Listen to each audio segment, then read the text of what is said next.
ভোরের নরম আলো তখন পূর্ব আকাশে সোনাঝরা রোদের ছোঁয়া বুলিয়ে ধীরে ধীরে জাগিয়ে তুলছিল চারপাশ। গাছের পাতায় জমে থাকা শিশির বিন্দুগুলো মুক্তার মতো চকচক করছিল। আর সেই স্নিগ্ধ ভোরে কলেজ মাঠের সবুজ ঘাসগুলো যেন অনেক বছরের জমানো দীর্ঘশ্বাস ফেলে অবশেষে একটু হালকা নিঃশ্বাস ফেলছিল। অতীতের কথা মালাগুলো একে একে নিংড়ে বের করে দেওয়ার পর আকাশের বুক জুড়ে চেপে থাকা পাথরটার ভার যেন খানিকটা কমল। কিন্তু অনুশোচনার তীব্র দহন তাকে তখনও ভিতর থেকে কুড়ে কুড়ে খাচ্ছিল। কাঁপা কাঁপা গলায় সে তাকালো সৌহার্দ্যের দিকে, যে এতক্ষণ নির্বাক মূর্তির মতো দাঁড়িয়ে সব শুনে গেছে। সব শোনার পরও সৌহার্দ্যের চোখে মুখে কোনো পরিবর্তনের ছোঁয়া নেই। সে আগের মতোই পাথরের মতো অচঞ্চল নির্বাক। সৌহার্দ্যও যখন চারপাশটা একবার চোখ বুলিয়ে গম্ভীর পায়ে হেঁটে চলে যেতে উদ্যত হলো, আকাশ আর নিজেকে ধরে রাখতে পারল না। এক ছুটে গিয়ে সে জড়িয়ে ধরল সৌহার্দ্যকে, আর কণ্ঠে উপচে পড়া আকুতি নিয়ে ভেঙে পড়ে বলল, মাফ করে দে ভাই, এই অকৃতজ্ঞ বিশ্বাসঘাতক বন্ধুকে, প্লিজ। সৌহার্দ্য বিরক্তি দিতে মুখ কুঁচকে ওকে ধমক দিয়ে সরিয়ে দিয়ে কঠোর গলায় বলল, মহিলার মতো ঘেঁষাঘেঁষি করবি না, ছাড়। কিন্তু আকাশ ছাড়ল না। ছোট্ট শিশুর মতো কান্নায় ভেঙে পড়া গলায় আকুল হয়ে সে বলে উঠল, আগে বল মাফ করছিস কি না। সৌহার্দ্য বরফ শীতল কণ্ঠ থেকে বেরিয়ে এলো নিঃশক্ত এক উচ্চারণ, উফ। একটু থেমে সে আরও যোগ করল, দুনিয়াতে দুজন মানুষকে সৌহার্দ্য চৌধুরী কখনো মাফ করে না। এক আমার কলিজার হাত দিতে চাওয়া, দুই বেঈমান। বলা শেষ করেই সে এক মুহূর্ত আর অপেক্ষা করল না। আকাশকে জোর করে ছাড়িয়ে নিয়ে গটগট করে নিজের পায়ে গাড়ির দিকে এগিয়ে গেল। পিছনে ফেলে গেল অনুশোচনায় দুগ্ধ এক বন্ধুকে। চোখে ভরা জল নিয়ে আকাশ ছলছল চোখে এক দৃষ্টিতে তাকিয়ে রইল সৌহার্দ্যের চলে যাওয়ার পথের দিকে। ঠিক তখনই সাহাবীর এগিয়ে এসে ওর কাঁধে সান্ত্বনার হাত রেখে নরম গলায় বলল, এখনও রাগটা মাথায় চড়ে আছে, রাগ কমলে ঠিকই কথা বলবে। ফারিস মুখভঙ্গি বিকৃতি করে বিরক্তিস্বরে বলে উঠল, একটা পিচ জন্ম দিয়েছে সারহান চৌধুরী মায়েরই। সুজন একটা ভারী দীর্ঘশ্বাস ফেলে দুশ্চিন্তা প্রকাশ করে বলল, আমি তো এখন থেকে টেনশনে আছি, এটার যেটা বের হবে সেটা কেমন টাইপের হবে। আমার ছেলে হলে বাবা আমি এই দেশেই থাকবো না, না হলে এমন বন্ধু জুটিয়ে বাপের মতো জীবনটাই বরবাদ হবে। সুজনের কথা শুনে ফারিস তাকে এক ধমক দিয়ে বলল, কেমন আর হবে, বাপ হচ্ছে ভেজাল প্রোডাক্ট, ছেলে হবে মহা ভেজাল প্রোডাক্ট। আবার একটু আফসোসের সুর মিশিয়ে বিড়বিড় করে বলল, মহা ভেজালটার সাথে আমার কিউট মেয়েটার বিয়ে ঠিক করে বসে আছে। ভাগিনার কথা উঠতেই সাহাবীর বিরক্ত হয়ে কড়া গলায় বলে উঠল, একদম আমার ভাগিনাকে নিয়ে কোনো বাজে কথা বলবি না, ও আমার মতোই হবে, ভাগিনারা সবসময় মামার মতোই হয়। কথাটা বলতেই সাহাবীর ঠোঁটের কোণে অজান্তে একটা মুচকি হাসি ফুটে উঠল। তা দেখে ফারিস বাঁকা হাসি হেসে ঠোঁট উল্টে বলল, তাহলে তো অবস্থা আরও বেশি খারাপ হবে। সাহাবীর আর কথা বাড়িয়ে পরিস্থিতি জটিল করল না। বিরক্ত হয়ে সোজা নিজের গাড়ির দিকে পা বাড়ালো। আর তার দেখা দেখি ফারিস, সুজন, আকাশও নিঃশব্দে গাড়ির দিকে এগিয়ে গেল। সৌহার্দ্য সবেমাত্র রিদিকে হাসপাতাল থেকে বাড়ি নিয়ে এসেছে। ঘড়ির কাঁটায় তখন সকাল প্রায় 11টা। রিদি চুপচাপ বিছানায় বসে আছে। তার ক্লান্ত অথচ স্নিগ্ধ দৃষ্টি আটকে আছে সৌহার্দ্যের উপর। সোফায় বসে ল্যাপটপে ব্যস্ত সৌহার্দ্য যেন সম্পূর্ণ নির্বাক। সকালেও রিদিকে হাসপাতাল থেকে আনতে গিয়ে একটা কথাও সে বলেনি। বাড়িতে ফেরার পর এই একই নীরবতা, বরফ একটুও গলেনি। বুকের ভিতর জমে থাকা আনন্দের খবর সৌহার্দ্যকে শোনানোর জন্য রিদির মনটা ছটফট করছিল। কিন্তু সৌহার্দ্যের এই পাথর কঠিন ও নির্বাক রূপ দেখে সে কিছুতেই সাহস পাচ্ছিল না। সে কি এখন রাগ করে আছে নাকি অন্য কিছু? কিছুই বুঝতে পারছে না রিদি। দ্বিধায় বুক কাঁপলেও ধীরে সুস্থে বিছানা থেকে নেমে এলো রিদি। সৌহার্দ্যের শরীর ঘেঁষে সোফায় বসলো সে। তারপর আমতা আমতা করে নিচু গলায় জিজ্ঞেস করলো, কি করছেন? সৌহার্দ্য নির্বাক মুখে কোনো শব্দ নেই। রিদি তখন দ্বিধা ঝেড়ে ফেলে আর একটু কাছে এগিয়ে গেল। আলতো করে জড়িয়ে ধরলো সৌহার্দ্যকে, গুজে দিল নিজের মুখটা তার প্রশস্ত বুকে। তারপর লাজুক অথচ মিষ্টি এক কণ্ঠে ফিসফিস করে বলল, আপনাকে একটা কথা বলার আছে। এবার সৌহার্দ্য ল্যাপটপ একপাশে সরিয়ে রাখলো, ভুরু কুঁচকে তাকালো রিদির দিকে। রিদি তখন লজ্জায় লাল হয়ে মিনমিন করে বলে উঠল, আপনি বাবা হবেন ডাক্তার সাহেব, আমাদের আপনার মতো একটা কিউট ছেলে আসবে। কিন্তু বাক্যটি সম্পূর্ণ শেষ করতে দিল না সৌহার্দ্য। কথা কেড়ে নিয়ে সে রিদিকে কাছের থেকে আলতো করে সরিয়ে দিল। তারপর সোজা হয়ে দাঁড়িয়ে গম্ভীর ও শীতল গলায় বলল, আই নো। বলেই এক মুহূর্ত দেরি না করে রুম থেকে বেরিয়ে গেল সে। রিদি অপলক দৃষ্টিতে তাকিয়ে রইল সৌহার্দ্যের চলে যাওয়া পথের দিকে। বুক ভরা আশা নিয়ে সে ভেবেছিল এই সুসংবাদটা শোনার পর সৌহার্দ্যের সব রাগ নিমেষেই মিলিয়ে যাবে। সে খুশিতে জড়িয়ে ধরবে তাকে। অথচ সৌহার্দ্যের এমন বরফ শীতল আচরণ রিদির সমস্ত প্রত্যাশাকে গুড়িয়ে দিল। নিমেষেই যেন ভেঙে চুরমার হয়ে গেল তার বুকটা। রিদির মন এক গভীর অভিমানে কেঁদে উঠল। তবে কি সৌহার্দ্য তাদের এই নতুন অতিথির আগমনটা মনে প্রাণে মেনে নেয়নি?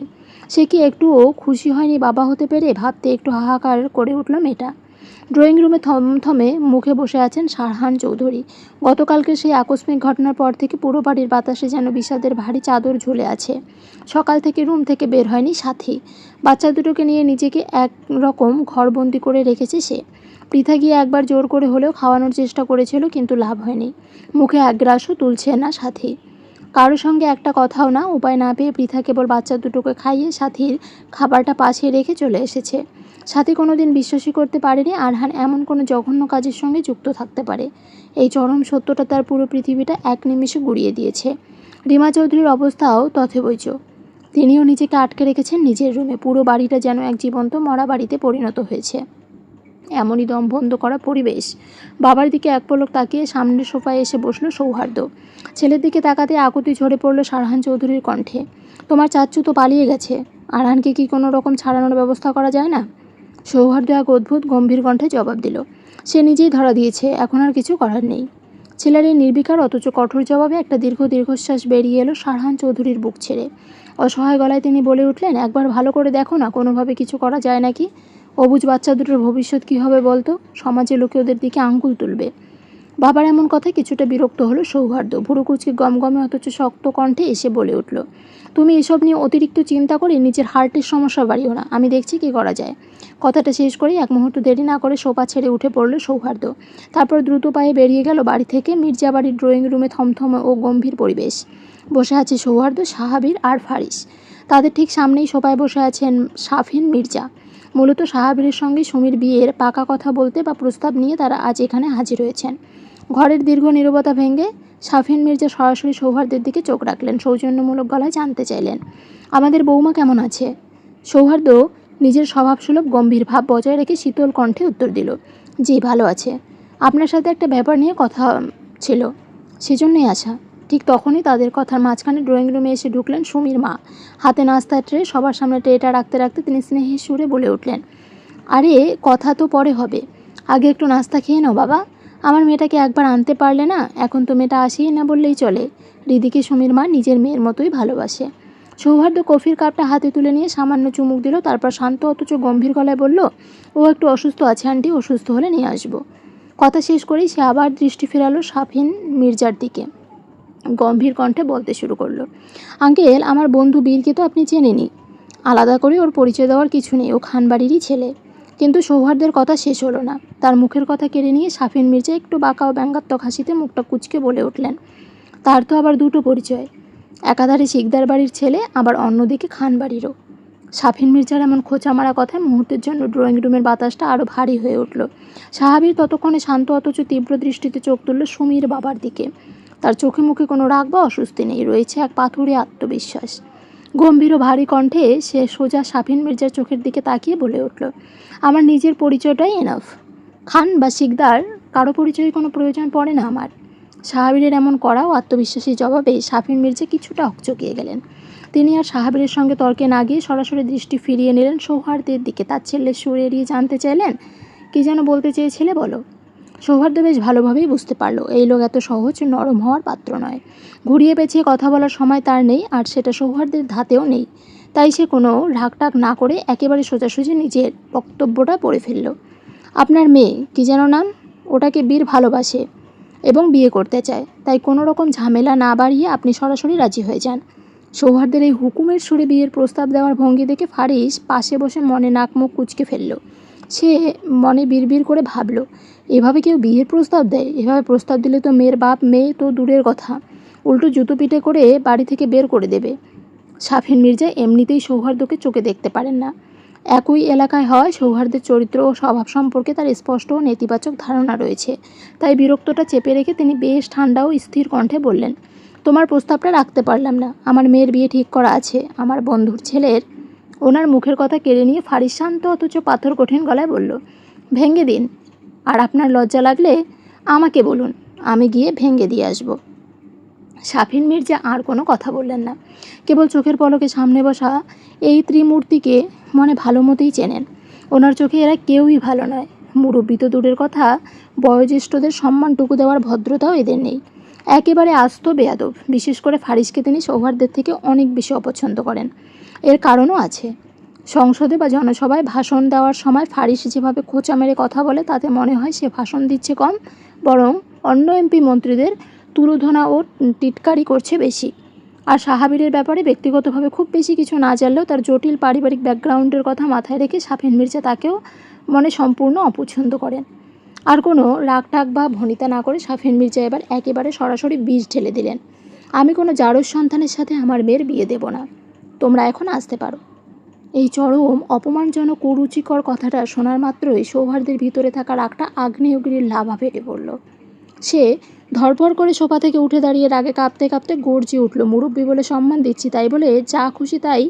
কিন্তু পুরো কথাটা শেষ করতে পারল না সৌহার্দ্য।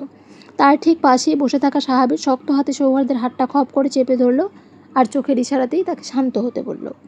সব রাগ, উত্তেজনা আর থমথমে পরিবেশটাকে এক নিমেষে স্তব্ধ করে দিয়ে সাহাবীর খুব শান্ত অথচ তীক্ষ্ণ দৃষ্টিতে তাকালো শাফিন মির্জার দিকে।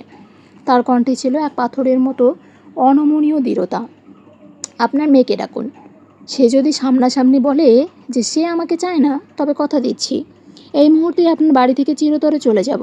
আর ও যদি বলে যে সে আমাকে চায়, তবে কারো বাপের ক্ষমতা নেই আমাকে আটকানোর। সাহাবীরের এমন চ্যালেঞ্জ ভরা কথার শাফিন মির্জা এক পলক তার দিকে তাকিয়ে রইলেন।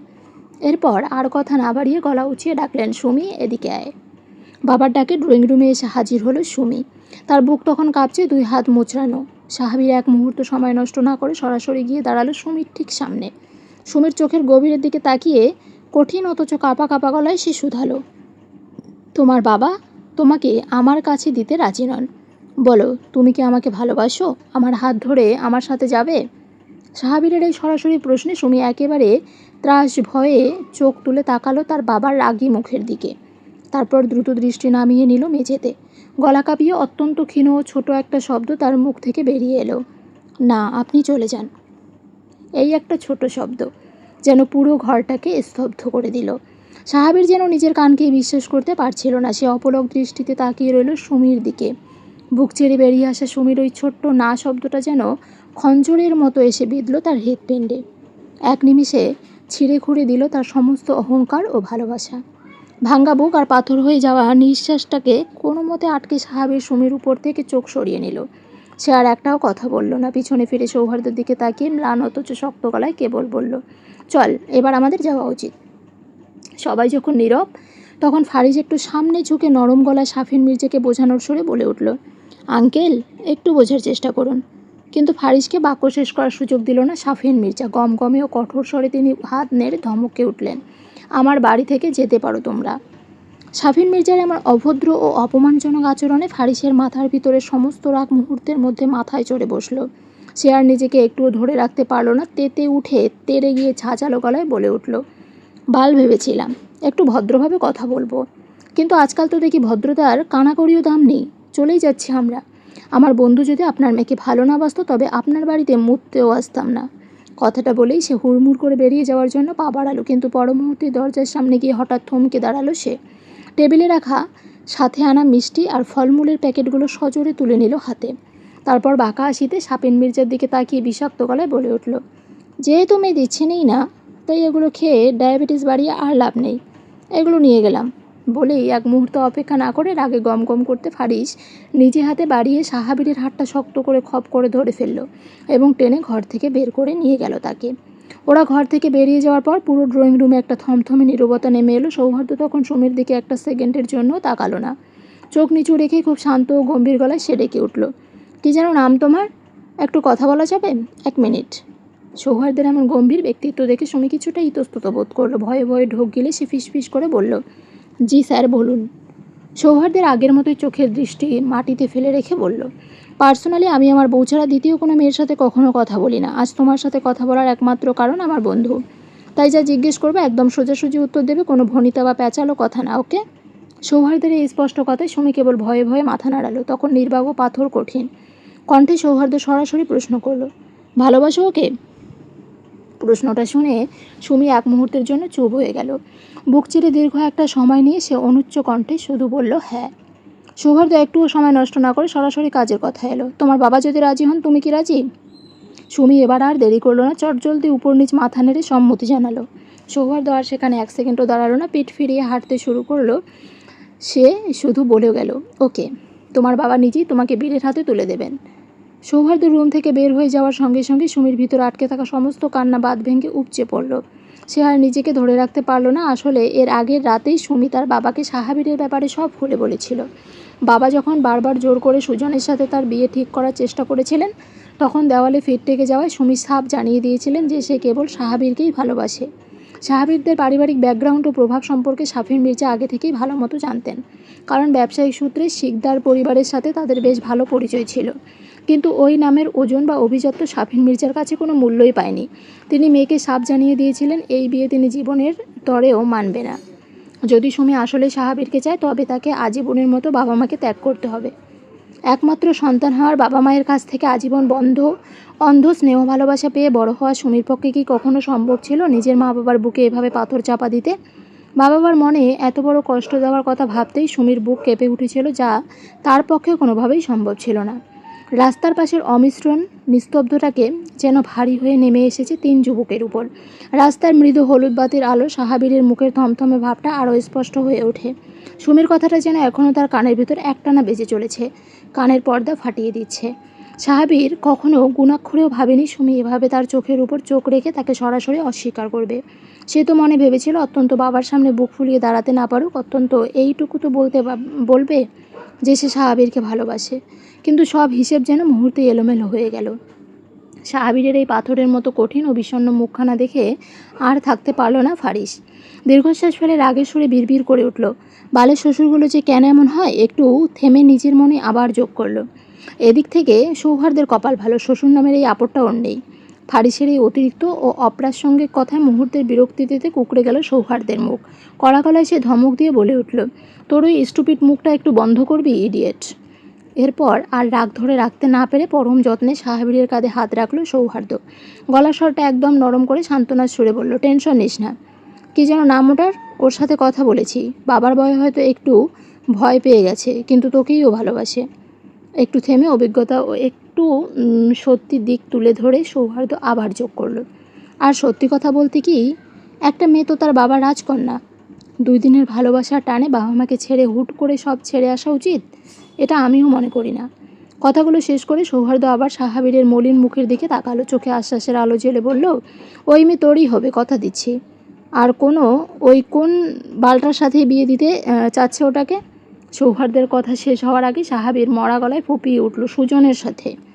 নামটা উচ্চারিত হতেই এক মুহূর্ত থমকে গেল চারপাশ। সৌহার্দ্য আর ফারিস দুজনেই চমকে তাকালো সাহাবীরের দিকে।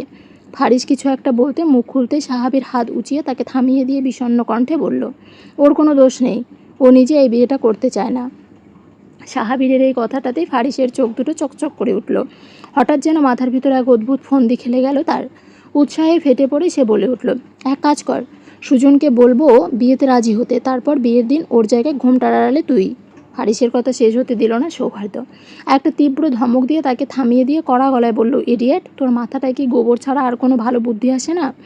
বলেই আর এক মুহূর্ত সেখানে দাঁড়ালো না সৌহার্দ্য। রাগ আর বিরক্তিতে পা চালিয়ে গিয়ে সরাসরি গাড়িতে উঠে বসলো। তারপর জানলার কাছে নামিয়ে গলা উঁচু করে বাকি দুজনকে ডেকে বলল, উঠে আয় তোরা, জলদি বাড়ি যেতে হবে আমাকে। অনেকক্ষণ বউটাকে দেখি না, বুকের ভিতর জ্বালা হচ্ছে, এক্ষুনি দেখতে হবে ওই স্টুপিডটাকে। দূরে দাঁড়িয়ে ফারিস বিরক্তিতে নাক মুখ কুঁচকে ফেলে বিড়বিড় করে উঠল, আস্ত একটা বউ পাগল। বিকেলে প্রায় 4টার দিকে সবেমাত্র বাড়ি ফিরল সৌহার্দ্য। রুমে পা রেখেই তার চোখে পড়ল রিদি মলিন মুখে হাত দিয়ে চুপচাপ বসে আছে। সৌহার্দ্য একবার সেদিকে তাকিয়ে নির্বিকারভাবে আলমারি থেকে একটা টাওয়াল তুলে সোজা বাথরুমে ঢুকে গেল। রিদি মনে মনে ভেবেছিল এভাবে কষ্ট নিয়ে চুপচাপ বসে থাকতে দেখলে অত্যন্ত একবার হলে সৌহার্দ্য এগিয়ে এসে জানতে চাইবে কী হয়েছে, কেন সে এমন করে বসে আছে। কিন্তু তার সেই আশায় পুরোপুরি ছাই ঢেলে দিয়ে সৌহার্দ্য কোনো কথা না বলেই নিজের মতো বাথরুমে ঢুকে গেল।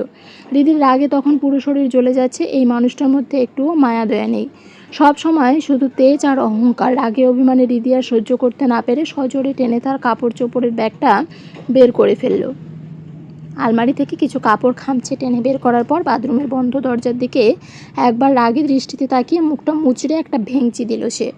ঠিক তখনই বাথরুমের দরজা খোলার আওয়াজ কানে এলো। শব্দ পেতে রিদি দ্রুত হাতে নিজের ব্যাগটা গোছাতে শুরু করলো এবং মনে ফোঁস করতে করতে বিড়বিড় করে বলে উঠল, আজ তো একটা গন্ডার, পারে শুধু নিজের তেজ দেখাতে।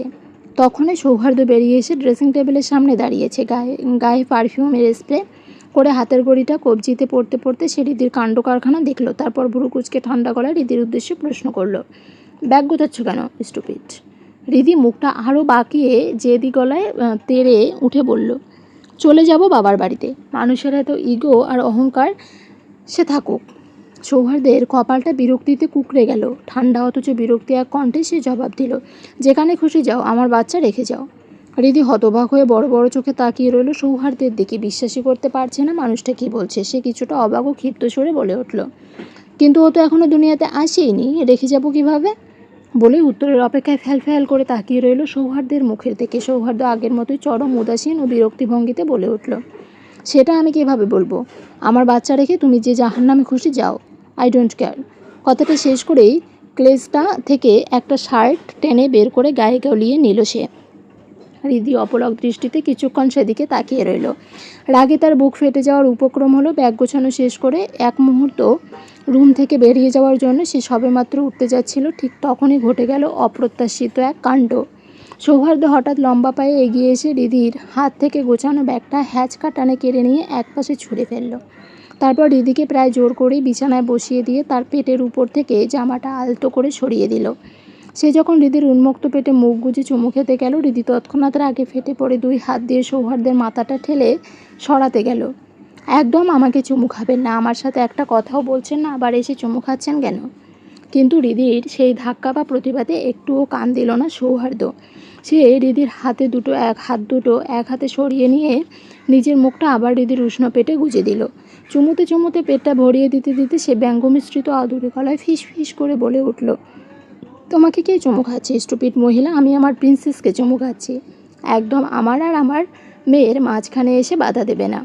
বলেই সে পেটের উপর পরপর কয়েকটা গভীর চুমু বসিয়ে দিল। এরপর রিদির পেটের সাথে নিজের মুখটা একেবারে লাগিয়ে রেখে অদ্ভুত মায়াবী ও আকুল কণ্ঠে ফিস ফিস করে বলতে লাগলো, বাবার কলিজাটা, কখন আসবে তুমি তোমার বাবার কাছে? তোকে বুকে জড়িয়ে ধরার জন্য বাবার নামটা যে ভীষণ বেকুল হয়ে আছে। আমার জান বাচ্চাটা, তাড়াতাড়ি চলে এসো বাইরে। সৌহার্দের এমন পাগলামি আর অব্যক্ত ভালোবাসার প্রকাশ দেখে রিদির চোখের কোণ ভিজিয়ে এক ফালে স্নিগ্ধ হাসি ফুটে উঠল। সে ভালোবেসে আলতো হাতে সৌহার্দের চুলগুলিতে হাত বুলিয়ে দিল। তারপর নরম ও আদুরে কণ্ঠে ফিসফিস করে জিজ্ঞেস করলো, আপনি খুশি হয়েছেন তো ডাক্তার সাহেব? সৌহার্দ তখনও রিদির পেটের মাঝে নিজের নাক ঘষে চলেছে। মৃদু অথচ গভীর তৃপ্তির সুরে সে বলে উঠল, ভীষণ খুশি হয়েছি মাই হার্ট, পৃথিবীর শ্রেষ্ঠ এই উপহারটা আমাকে দেওয়ার জন্য। বলো কি চাও তুমি আমার কাছে? সৌহার্দ্যকে তখন পরনে শুধু একটা টাওয়েল জড়ানো অবস্থায় দেখে রিদির মনে হঠাৎ করে এক চিলতে দুষ্টুমি খেলে গেল। সকাল থেকে কথা না বলে তাকে যে কষ্টটা সে দিয়েছে, তার একটা ছোট্ট শোধ তোলার সক্ষম সুযোগ পেয়ে গেল সে। দুষ্টুমি ভরা হাসিতে চোখ দুটো চকচক করে ওঠায় রীতি বলে উঠল, সত্যি বলছেন আমি যা চাইবো তাই করবেন? সৌহার্দ্য এক মুহূর্ত দেরি না করে মাথা তুলে একটু ঝুঁকে এলো। তারপর রিদির কপালে একটা গভীর চুমু প্রশান্ত গলায় বলল, রিদি তখন চোখ টিপে দুষ্টুমি ভরা কণ্ঠে খিলখিল করে বলে উঠল, তাহলে আমি চাই আপনি একটা লুঙ্গি পরে আমাকে একটা লুঙ্গি ড্যান্স দিয়ে দেখান, আমার দেখতে চাই। কিন্তু পুরো বাক্যটা শেষ করার সুযোগ পেল না রিদি। লুঙ্গি ড্যান্স কথাটা শোনার সঙ্গে সঙ্গে সৌহার্দের চোখ কপালে উঠল। চরম বিরক্তি আর অবিশ্বাস্য দৃষ্টিতে সে এক ঝটকায় সোজা হয়ে দাঁড়িয়ে গেল। সমস্ত বিরক্তি এক লহমায় ঝেড়ে ফেলে সে বিরক্তিকর গলায় বলে উঠল, তুমি যেমন স্টুপিড, তোমার চাওয়াও তেমন স্টুপিড, বেয়াদব মহিলা। বলেই সে আর এক মুহূর্ত সেখানে দাঁড়ালো না। আলমারি থেকে একটা ট্রাউজার টেনে দ্রুত পায়ে গায়ে গলিয়ে নিতে নিতে রুম থেকে বেরিয়ে যাওয়ার সময় কড়া গলায় বলে গেল, চুপচাপ বিছানায় বসে থাকো, আমি খাবার নিয়ে আসি। রিদি বিছানায় বসে একটু আড়মোড় ভেঙে ফিক করে হেসে দিল। তারপর পিছন থেকে চেঁচিয়ে বলল, আরে শুনুন, আমি তো খেয়েছি। কিন্তু রিদির সেই কথায় একটুও পাত্তা দিল না সৌহার্দ্য। দরজার গোড়া দাঁড়িয়ে সে গম্ভীর ও ধমকের সুরে বলে উঠল, তোমার ওইটুকু পাখির খাবারে আমার প্রিন্সেসের পেট ভরবে না। বেশি কথা না বাড়িয়ে একদম লক্ষ্মী মেয়ের মতো চুপচাপ বসে থাকো। কথাটা শেষ করেই সে আর দাঁড়ালো না, ঝড়ের বেগে রুম থেকে বেরিয়ে গেল খাবার আনতে। রাত তখন প্রায় 11টার কাছাকাছি। চারপাশের চরাচর থমথমে, গা ছমছমে নিস্তব্ধতা ভেদ করে দূরে কোথাও একটানা বেজে চলেছে ঝিঝি পোকার ডাক। ব্যালকনির ঠান্ডা লোহার রেলিংটা শক্ত করে ধরে শূন্য দৃষ্টিতে সামনের অন্ধকারের দিকে তাকিয়ে আছে আরবান। তার চোখ দুটো কেমন যেন অনুভূতিহীন, পাথর হয়ে গেছে যেন। বাবা আর ভাইয়ের এমন জঘন্য ও কলঙ্কজনক কুকীর্তির কথা জানার পর থেকেই সে যেন নিজের ছায়াটাকেও ভয় পাচ্ছে। সৌহার্দ্য কিংবা রিদির সামনে গিয়ে দাঁড়ানোর ন্যূনতম সাহসটুকু সে হারিয়ে ফেলেছে। নিজের অস্তিত্বটা তার কাছে এক বিরাট অপরাধের মতো ভারী হয়ে চেপে বসেছে। আরবানের এমন শূন্য ভাবনার মাঝে নিঃশব্দে এসে তার পাশে দাঁড়ালো পৃথা। আলতো করে আরবানের পিঠে হাত রেখে নরম গলায় সে বলে উঠল, এমন করে একা একা দাঁড়িয়ে আছেন কেন? আপনাকে এই অবস্থায় দেখলে আমার খুব কষ্ট হয়, একদম ভালো লাগছে না। পৃথার কথায় আরবান যখন মুখ ফিরিয়ে তার দিকে তাকালো তখন অন্ধকারে পৃথা শিউরে উঠল। আরবানের চোখ মুখগুলো অতিরিক্ত কান্নায় ফুলে লাল হয়ে গেছে। দেখলেই বোঝা যায় যে কিছুক্ষণ আগে নীরব কতটা কেঁদেছে। বুকের ভেতরটা মোচড় দিয়ে ওঠায় পৃথা আরবানের মুখের উপর নিজের হাতটা রাখলো। তারপর কম্পিত কণ্ঠে জিজ্ঞেস করলো, আপনি কি কেঁদেছেন? আরবান নিজের ভাঙ্গা গলাটাকে কোনো মতে স্বাভাবিক করার চেষ্টা করলো। মুখে একটা কৃত্রিম হাসির আভা টেনে ম্লান সুরে বলল, না তো। তুমি ঘুমাও গিয়ে, তোমার শরীর খারাপ হবে। এই সময় এভাবে রাত জেগে থাকা তোমার জন্য একদম ঠিক না। কিন্তু পৃথার মন কি আর এসব সান্ত্বনায় মানে? সে কথা না বাড়িয়ে ধীরে ধীরে এগিয়ে এলো। তারপর নিজের মাথাটা আলতো করে গুজে দিল আরবানের প্রশস্ত বুকে। আকুল হয়ে ফিসফিস করে বলল, বুকের ভিতর জমে থাকা এই কষ্টের কথাগুলো কি আমাকে একটুও বলা যায় না? পৃথার এমন নিঃস্বার্থ মায়া আর ভালোবাসার ছোঁয়াবে আরবানের চোখ দিয়ে এক ফোঁটা উষ্ণ জল গড়িয়ে পড়ল। সে নিজের থুতনিটা আলতো করে রাখলো পৃথার মাথার উপর। ভারী ও রুদ্ধশ্বাসে সে ফিসফিস করে বলে উঠল, কেন বাবা আর ভাইয়া এমন করতে গেল পৃথা? আমাদের কিসের কোনো কমতি ছিল বলো তো? বিশ্বাস করো, আমার ছোট ভাইয়া আর দিদির চোখের দিকে তাকাতে এখন আমার ভীষণ লজ্জা করছে।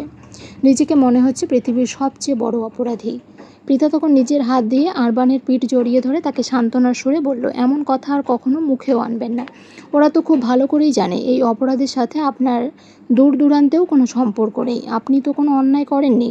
পৃথার সেই সান্ত্বনায় কোনো উত্তর দিল না আরবান। সে কেবল চোখ দুটো শক্ত করে বুজে ফেলল। আর আগের মতোই পৃথার মাথার উপর থুতনি ঠেকিয়ে গভীর হতাশায় চুপ করে দাঁড়িয়ে রইল রাতের ওই স্তব্ধর মাঝে। চারপাশে গুমোট অন্ধকার আর ভ্যাপসা একটা গন্ধ। ঘরের এক কোণে একটা কঠোর চেয়ারে হাত পা শক্ত করে দড়ি দিয়ে বাঁধা অবস্থায় পড়ে আছে সারবান চৌধুরী। বয়সের ভারে আর মানসিক ধকলে ওনার মুখটা কেমন যেন অতিরিক্ত ক্লান্ত ও ফ্যাকাশে হয়ে গেছে। তখন খোঁজাখুঁজির পরও যখন তাকে পাওয়া যাচ্ছিল না বলছিল, তখন আসলে সেখান থেকে আগেই সৌহার্দের ইশারায় লোক লাগিয়ে সাহাবীর নিজেই তাকে ধরে এনে এই গোপন জায়গায় আটকে রেখেছে। হঠাৎ করেই বাইরে থেকে জুতো পায়ে হেঁটে আসার শব্দ শোনা গেল। খটখট শব্দটা ধীরে ধীরে কাছে আসছে। শব্দের উৎস লক্ষ্য করে চোখ তুলে তাকালেন সারবান চৌধুরী। ঝাপসা আলোয় দেখতে পেলেন সামনে এসে দাঁড়িয়েছে সৌহার্দ। তার পিছনে ছায়ার মতো দাঁড়িয়ে আছে সাহাবীর, ফারিস আর সুজন। সৌহার্দ কোনো কথা না বাড়িয়ে একদম ওনার সামনে একটা লোকের চেয়ার টেনে এনে বসে পড়ল। তারপর মুখে এক চিলতে অমায়িক হাসি ফুটিয়ে বেশ আদব কায়দা করে সালাম জানিয়ে বলল, আসসালামু আলাইকুম চাচু, কেমন ফিল করছো এখন? নিজের এই অসহায় অবস্থার উপর এমন উপহাস সহ্য হলো না সারবান চৌধুরীর। তিনি রাগে ফুঁসতে ফুঁসতে গর্জে উঠলেন, আমার সাথে এই ধরনের বেয়াদবি করছো কেন? কেন আমাকে তুলে এনে এখানে বন্দি করে রেখেছো?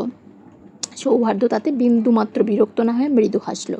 সরাসরি ওনার চোখের দিকে গভীর দৃষ্টি ফেলে শান্ত গলায় বলল, তোমার ভাতিজা তো আর জন্ম থেকেই বেয়াদব চাচ্চু, এটা তো তোমার ভালো করেই জানার কথা। তবুও কেন বারবার নিজে মুখে বলে আমাকে লজ্জায় ফেলছো বলো তো? সৌহার্দের এই রসাত্মক অথচ বিষাক্ত কথার পিছন থেকে ফারিস আর সুজন মিটমিটি হাসতে লাগলো। তবে সাহাবীরের মুখের ভাব বরাবরের মতোই কঠিন। সে গম্ভীর চোখে শুধু পুরো দৃশ্যটা পর্যবেক্ষণ করছে। সারবান চৌধুরী চোখে মুখে চরম বিরক্তি আর ঘৃণা ফুটিয়ে তুলে দাঁতে দাঁত চেপে বলে উঠলেন, কি চাও তুমি আমার কাছে, আস্ত বেয়াদব ছেলে? সৌহার্দের মুখের হাসিটা এক মুহূর্তে মিলিয়ে গিয়ে পুরোপুরি বরফ শীতল হয়ে গেল। নির্বাক ও ভারী কণ্ঠে সে সোজা উত্তর দিল, বেশি কিছু না চাচ্চু, তোমার এই অকাজের হাড়টা আমার চাই। তুমি তো এমনিতেও একদিন মরবেই, তাই মরার আগে তোমার এই অকেজো হাড়টা অন্য কারো শরীরে লাগিয়ে ভালো একটা কাজ করতে চাইছি। সৌহার্দের মুখ থেকে এমন ভয়ানক ও নিষ্ঠুর একটা কথা বেরোতেই শিউরে উঠলেন সারবান চৌধুরী। ভয়ে তার গলা শুকিয়ে কাঠ হয়ে গেল। ঢোক গেলে ভর তো কাঁপা কাঁপা গলায় তিনি কোনো মতে বলে উঠলেন, আমি তোর চাচা হই। ছোটবেলায় কত আদর করে তোমাকে কোলে পিঠে করে মানুষ করেছি আমি। আজ নিজের চাচার সাথে তুমি এই পৈশাচিক কাজ করতে পারবে? সৌহার্দ্য এক ফালি বাঁকা হাসি দিল।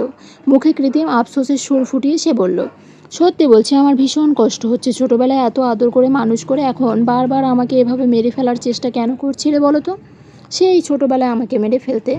বিশ্বাস করো চাচ্চু, আমার নিজের ক্ষতি করার চেষ্টা করলে আমি কিছুই করতাম না। তোমার উপর আমার বিন্দুমাত্র কোনো অভিযোগ থাকতো না। কিন্তু আমার হার্ট, যাকে আমি নিজের জীবনের চেয়েও বেশি ভালোবাসি, তার গায়ে কেউ যদি আঁচড় কাটে তাকে আমি কখনো ক্ষমা করব না। বলেই সে হাত বাড়িয়ে সুজনের কাছে সার্জারির যন্ত্রপাতিগুলো একে একে এগিয়ে দিতে বলল। সৌহার্দ্যের এই প্রস্তুতি দেখে সাহাবের ভিতর থেকে কেঁপে উঠল। সে এতক্ষণ ভেবেছিল সৌহার্দ্য হয়তো কেবল ভয় দেখাচ্ছে, কিন্তু এখন বুঝতে পারছে ব্যাপারটা পুরোপুরি বাস্তব। আতঙ্কে চমকে উঠে সাহাবের হাত বাড়িয়ে সৌহার্দ্যকে বাধা দিয়ে বলে উঠল, প্লিজ সৌহার্দ্য, তুই এটা করতে পারিস না, তুই পাগল হয়েছিস। এই পরিণতি কী হবে ভেবেছিস? আমাকে এই বেআইনি কাজের জন্য আইনের কাছে জবাবদিহি করতে হবে। সৌহার্দ্য একটানা নির্বাক দৃষ্টিতে তাকিয়ে থেকে একেবারে ঠান্ডা মাথায় জবাব দিল, কোন বালের জবাবদিহি? পালিয়ে যাওয়া লোকটাকে খুঁজে পাচ্ছিস না, ব্যাস এই কথা বলে দিবি। জবাবদিহি চাইলে বলবি হাজার খুঁজেও তাকে পাওয়া যায়নি, কেস ক্লোজ, ঝামেলা শেষ। কথাটা শেষ করেই সে শারবান চৌধুরীকে আর একটাও কথা বলার ন্যূনতম সুযোগ দিল না। কোনো রকম অ্যানোস্থেসিয়া বা চেতনানাশক ঔষধ ছাড়াই সে জীবন্ত অবস্থায় অত্যন্ত দক্ষ হাতে তার হৃৎপিণ্ডটা শরীর থেকে বের করে নিল। এত বড় একটা পৈশাচিক কাজ করছে সে, অথচ সৌহার্দ্যের হাতের একটা আঙ্গুলও একটুর জন্য কাঁপল না। ফারিজার সুজন এই দৃশ্য দেখে আগে থেকেই প্রস্তুত থাকার খুব একটা অবাক হলো না, কিন্তু সাহাবীর একদম পাথর হয়ে অবলক দৃষ্টিতে তাকিয়ে রইল সৌহার্দ্যের হাতে থাকা তখনও চটপট করতে থাকা রক্তাক্ত হৃৎপিণ্ডটার দিকে। সৌহার্দ্য সামান্য ভ্রুক্ষেপ না করে সেটা সুজনের দিকে বাড়িয়ে দিয়ে গম্ভীর কণ্ঠে নির্দেশ দিল, এটা খুব সাবধানে প্রিজার্ভ করে ঠিকঠাক রাখ। ঠিক যে লোকটার জন্য এই হাড়টা প্রয়োজন তার শরীরেই এটা ট্রান্সপ্লান্ট করতে হবে। এরপর সে পাশে দাঁড়িয়ে থাকা রায়ানের দিকে ঠান্ডা চোখে তাকিয়ে হুকুম দিল, বাকি বডিটা পিস পিস করে কেটে গভীর জঙ্গলে নিয়ে গিয়ে ছুঁড়ে ফেলে দিয়ে আসবি, এক ফোঁটাও যেন প্রমাণ না থাকে।